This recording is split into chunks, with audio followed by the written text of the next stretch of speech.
नमस्कार साथियों, मैं विनोद सर विजन के ऑनलाइन प्लेटफॉर्म पर आपका एक बार फिर से बहुत बहुत स्वागत और अभिनंदन करता हूं।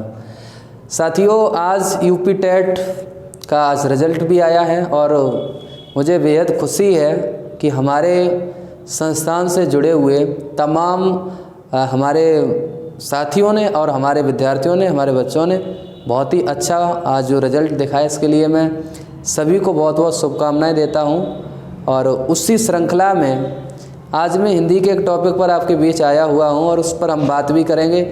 और मेरी ये कोशिश है कि जो सुपर टेट आने वाला है, जब कभी सुपर टेट का पेपर होगा तो उसमें आपकी हम जितनी ज़्यादा से ज़्यादा मदद कर सकते हैं इस ऑनलाइन प्लेटफॉर्म से, तो मैं करने की पूरी कोशिश कर रहा हूँ।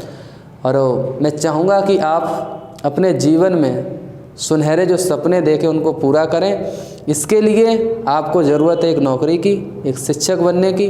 तो आप मेरे साथ जुड़े रहिएगा, मैं आपकी पूरी मदद करने के लिए लगातार आपके बीच आता रहूँगा। और इसके साथ ही साथ जो मैं ये टॉपिक हिंदी का पढ़ाने जा रहा हूँ, इसमें लेखपाल, यूपीएसआई, पुलिस, इस तरह के तमाम जो हमारे साथी हैं वो हमारे इस लेक्चर का पूरा लेक्चर देख के आप फ़ायदा उठा सकते हो। आप आने वाले पेपर के लिए, एग्ज़ाम के लिए बहुत अच्छा कर सकते हैं। तो चलिए, मैं आज हिंदी के टॉपिक पर वर्णमाला का जो मेरा अगला पार्ट था उस पर हम आ रहे हैं। पिछले हमने जो पार्ट में दिखाया था, आपने उसको देखा होगा। हमने प्राण के आधार पर वर्णमाला का वर्गीकरण सुना, आपको बता दिया था, अल्पप्राण, महाप्राण। आज जो हम आपको बताएंगे वो रहेगा नादि के आधार पर, नाद के आधार पर वर्णमाला का वर्गीकरण।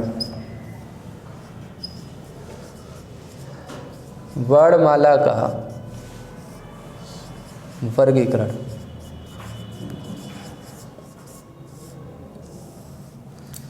साथियों, ये जो टॉपिक है ये बहुत ही इंटरेस्टेड है और इसमें आपको जो मैं चीज़ें बता रहा हूँ उसको बहुत ध्यान से समझना, क्योंकि जो प्रश्न आता है उसमें सीधे पूछते हैं कि निम्नलिखित में से कौन सा सघोष है, कौन सा अघोष है। इस तरह की बात आपसे अगर कहेगा तो 52 वर्ड कैसे आपको याद रखने, चुटकियों में आप सीख जाएंगे। बस मेरी चीज़ों को समझना।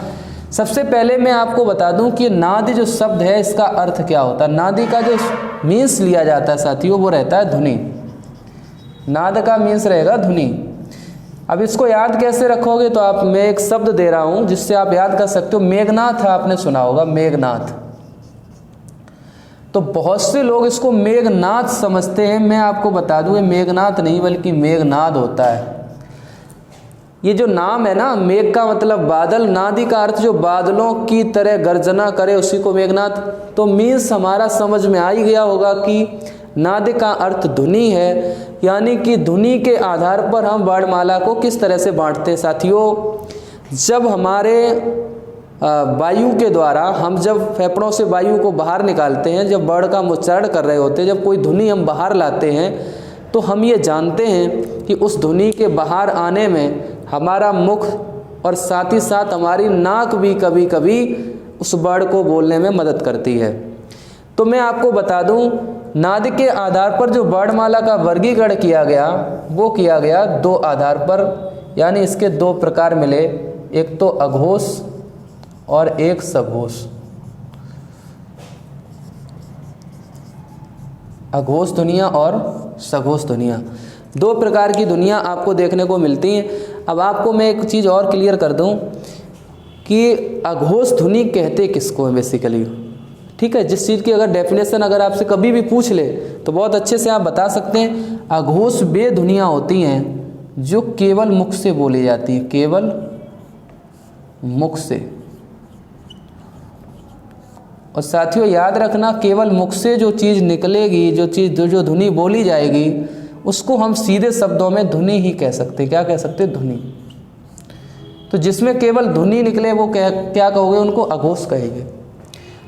अच्छा, ऐसा भी है कि हो सकता आपसे ऐसे कुछ लिखा हो, स्वर तंत्रियों के आधार पर वर्णमाला का वर्गीकरण। तो स्वर तंत्री का मतलब जहाँ से कोई ध्वनि निकल रही है, तो निकलते हुए वो ध्वनि या तो अघोष होगी या सघोष होगी। तो अघोष वो ध्वनि जो केवल मुख से और आपको ध्वनि सुनाई पड़े। सघोष क्या होते हैं? सघोष में मुख के साथ साथ नाक भी वर्णों को बोलने में मदद करती है। इसका मतलब ध्वनि प्लस कंपन। जब किसी वर्ड को बोलने में ध्वनि और कंपन दोनों हो तो उस ध्वनि को हम सघोष ध्वनि कहेंगे साथियों। और इस सघोष शब्द को कहीं कहीं आप घोष लिखा हुआ भी देख लेते हैं। आपको बिल्कुल डाउट नहीं करना है, आप बहुत अच्छे से पढ़ेंगे, इन चीज़ों को समझ लेंगे तो मुझे आशा है कि जो 52 वर्ड आपके वर्णमाला के होते हैं उन सारे वर्डों की कहानी आपको समझ आ जाएगी कि किसको हम अघोष मानेंगे और किसको सघोष मानेंगे। एक एक वर्ड मैं आपको बता रहा हूँ। चलिए मैं चलता हूँ। सबसे पहले आपको स्वर मिलते हैं। तो स्वरों का अगर हम जिक्र करें तो स्वर पढ़ के देखो, अ आ इ ई उ ऊ, तो कहीं ना कहीं मुख की ध्वनि के साथ नाक भी वाइब्रेट कर रही है। और इसी वजह से सारे के सारे जो आपके स्वर होते हैं यानी कि 11 स्वर, सभी स्वर सघोष ध्वनि के रूप में जाने जाएंगे।